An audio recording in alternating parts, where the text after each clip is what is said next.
नमस्कार विद्यार्थी आणि पालक मित्रांनो, मी अंकुश पाटील श्री छत्रपती अकॅडमी पुणेमध्ये आपलं मनपूर्वक स्वागत करतो। महाराष्ट्र राज्यातील बरेचसे विद्यार्थी सध्याच्या घडीला वेगवेगळ्या कॉलेजेसची माहिती जमा करत असताना आपण पाहतोय। कॉलेजचा कॅम्पस कशा प्रकारे आहे, कॉलेजचं हॉस्पिटल कशा प्रकारे आहे, त्याचबरोबर कॉलेजला फी स्ट्रक्चर कशा प्रकारे आहे याविषयी बरेचसे विद्यार्थी आतापासूनच प्रोसेस सुरू होण्याच्या अगोदरपासूनच सर्चिंगला लागलेले आहेत। बरेचसे विद्यार्थी कॉलेजला प्रत्यक्ष व्हिजिट करताना सुद्धा आपल्याला पाहायला मिळतात। या सर्वांमध्ये सगळ्यात महत्त्वाचा मुद्दा असतो की एखाद्या कॉलेजची फी स्ट्रक्चर कशा प्रकारे असणार आहे। जर एखाद्या कॉलेजला आपला नंबर लागला तर त्या कॉलेजचं फी स्ट्रक्चर कशा प्रकारे असणार आहे, ऑफिशियल फी स्ट्रक्चर कुठे पाहायचं असतं। सध्या कॉलेजेसच्या वेबसाईटवर जर आपण बघितलं तर अकॅडमिक इयर 2023-24च्या फी स्ट्रक्चर त्यामध्ये दिलेले आपल्याला पाहायला मिळतात। मग 24-25चं फी स्ट्रक्चर कशा प्रकारे असणार आहे, त्याच्यामध्ये वाढ होणार आहे का याविषयीची माहिती विद्यार्थ्यांना कुठे मिळणार आहे तर फीस रेग्युलेटरी ऑथॉरिटी आहे, महाराष्ट्र शासनाची एक वेबसाईट आहे। त्या ठिकाणी कॉलेजेसला प्रपोजल पाठवावे लागतात यावर्षीच्या फी स्ट्रक्चर संदर्भात आणि मग फीस रेग्युलेटरी ऑथॉरिटी त्या कॉलेजेसचे फी स्ट्रक्चर व्हेरीफाय करून यावर्षीचं फी स्ट्रक्चर आपल्या वेबसाईटवर अपडेट करत असतं। तर फीस रेग्युलेटरी ऑथॉरिटीच्या वेबसाईटवरून एक मोठी अपडेट येते। 2024-25च्या फी स्ट्रक्चर अपडेटला त्या ठिकाणी सुरुवात झालेली आहे। बऱ्याचशा कोर्सेसचे फी स्ट्रक्चर त्यामध्ये अपडेट झालेले आहेत। काय प्रकरण आहे, कशा प्रकारे विद्यार्थ्यांनी ते शोधायचं आहे आणि अपडेटेड फी स्ट्रक्चर कशा प्रकारे पाहायचं आहे याविषयी डिटेल इन्फॉर्मेशन देणारा हा व्हिडिओ आहे। चॅनलवर नवीन असाल तर अशाच माहितीपूर्ण व्हिडिओसाठी श्री छत्रपती अकॅडमी पुणेच्या यूट्यूब चॅनलला सबस्क्राईब करा। आजच्या व्हिडिओला आपण सुरुवात करतोय fee structure updated on fees regulatory authority, म्हणजेच महाराष्ट्र शासनाची एक बॉडी आहे शिक्षण शुल्क समिती, त्याचबरोबर फीस रेग्युलेटरी ऑथॉरिटी। ह्या दोन ज्या बॉडी आहेत ह्या प्रायव्हेट कॉलेजेस ज्या आहेत महाराष्ट्रातले प्रायव्हेट किंवा सेमी गव्हर्नमेंट कॉलेजेस आहेत यांच्या फीसवर नियंत्रण ठेवणाऱ्या या बॉडी आहेत। जर एखाद्या कॉलेजला एखाद्या अकॅडमिक इयरमध्ये आपली फीस वाढवायची असेल तर यांच्याकडे तो प्रस्ताव पाठवावा लागतो आणि सर्व डिटेल चेक केल्यानंतर या दोन्ही बॉडी कॉलेजेसचं फी स्ट्रक्चर त्या ठिकाणी ठरवत असतात। एक ऑफिशियल वेबसाईट आहे, ऑफिशियल ऑथॉरिटी आहे महाराष्ट्र राज्यातील संपूर्ण कोर्सेसचे जे काही प्रायव्हेट कॉलेजेस आहेत त्यांचे फी स्ट्रक्चर ठरवण्यासाठी। आणि मग एकदा कॉलेजचं फी स्ट्रक्चर फायनल झालं तर आपल्या वेबसाईटवर ते फी स्ट्रक्चर अपडेट करण्याचं काम फीस रेग्युलेटरी ऑथॉरिटी करतं। म्हणजेच विद्यार्थ्याला एखाद्या कॉलेजेसची ऑफिशियल फीस पाहायची असेल, शासनाने ठरवून दिलेली फीस पाहायची असेल तर ही वेबसाईट अत्यंत महत्त्वाची आहे, फीस रेग्युलेटरी ऑथॉरिटी।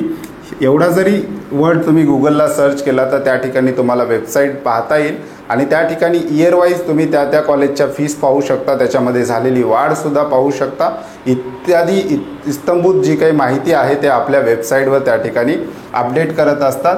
तर महाराष्ट्र राज्यातील प्रायव्हेट किंवा सेमी गव्हर्नमेंट कॉलेजेसच्या फी स्ट्रक्चरविषयी या वेबसाईटवर तुम्हाला माहिती मिळेल। याच्यामध्ये डीम युनिव्हर्सिटीचा समावेश नसतो। महाराष्ट्र राज्यातील जेवढे काही प्रायव्हेट कॉलेज किंवा ज्याला आपण सेमी गव्हर्नमेंट कॉलेजेस म्हणतो त्यांचे ऑफिशियल फी स्ट्रक्चर या वेबसाईटवर तुम्हाला पाहायला मिळतील। कालांतराने या बॉडीनी त्या फी स्ट्रक्चरला ऑफिशियली आपल्या वेबसाईटवर अपडेट केल्यानंतर कॉलेजेससुद्धा आपल्या वेबसाईटवर मग ते फी स्ट्रक्चर त्या ठिकाणी इंडिकेट करत असतात। याच्यामध्ये सगळ्यात महत्त्वाचा मुद्दा आहे की ओपन कॅटेगरीची फीस या वेबसाईटवर तुम्हाला दिलेली असते। एकदा फीस अप्रूव्ह झालं की कॉलेजेस मग कॅटेगरी वाईज त्या फीसचं डिस्ट्रीब्युशन करून आपल्या वेबसाईटवर त्या ठिकाणी अपलोड करत असतात। परंतु प्राथमिक स्तरावर विद्यार्थ्यांना जर 24-25च्या फीस पाहायच्या असतील तर या वेबसाईटवर विद्यार्थ्यांनी व्हिजिट करायला हरकत नाही, कारण हे एक ऑफिशियल वेबसाईट आहे, महाराष्ट्र शासनाची वेबसाईट आहे।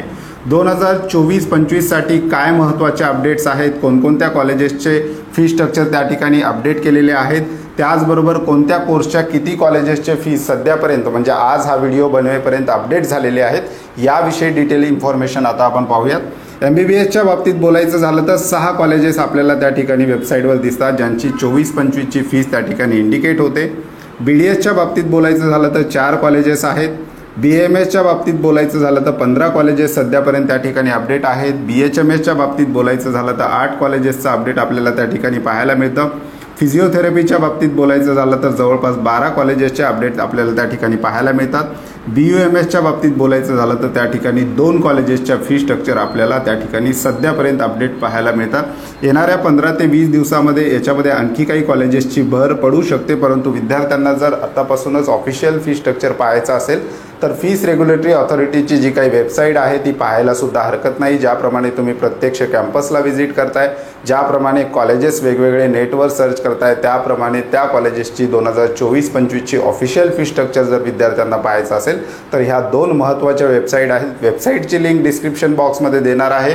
त्याचबरोबर हे जे काही फी स्ट्रक्चर अपडेटेड त्यांनी दिलेले आहेत, कॉलेजची जी काही लिस्ट आहे ती आपल्या व्हॉट्सअप चॅनलवर आम्ही त्या ठिकाणी टाकणार आहोत। त्यामुळे आमचं व्हॉट्सअप चॅनल अजूनही सबस्क्राईब केलं नसेल तर डिस्क्रिप्शन बॉक्समध्ये आमच्या व्हॉट्सअप चॅनलची लिंक दिलेली आहे। त्या लिंकवर क्लिक करून तुम्ही आमच्या व्हॉट्सअप चॅनलला त्या ठिकाणी फॉलो करू शकता। त्याचबरोबर तुम्ही टेलिग्राम यूज करत असाल तर टेलिग्राम चॅनलची सुद्धा लिंक दिलेली आहे। त्या लिंकवर क्लिक करून तुम्ही आमच्या टेलिग्राम चॅनलला सुद्धा सहज फॉलो करू शकता। येणाऱ्या काळामध्ये नीट 2024च्या काउन्सिलिंग प्रक्रियेचे महत्त्वपूर्ण अपडेट्स तुम्हाला या यूट्यूब चॅनलवरून मिळणार आहेत। त्यामुळे चॅनलवर नवीन असाल तर अशाच प्रकारच्या माहितीपूर्ण व्हिडिओसाठी श्री छत्रपती अकॅडमी पुणेच्या यूट्यूब चॅनलला आजच सबस्क्राईब करा। तुर्तास आजच्या व्हिडिओमध्ये आपण इथेच थांबतोय। पुन्हा भेटूयात आणखी एका नव्या आणि माहितीपूर्ण व्हिडिओमध्ये। धन्यवाद।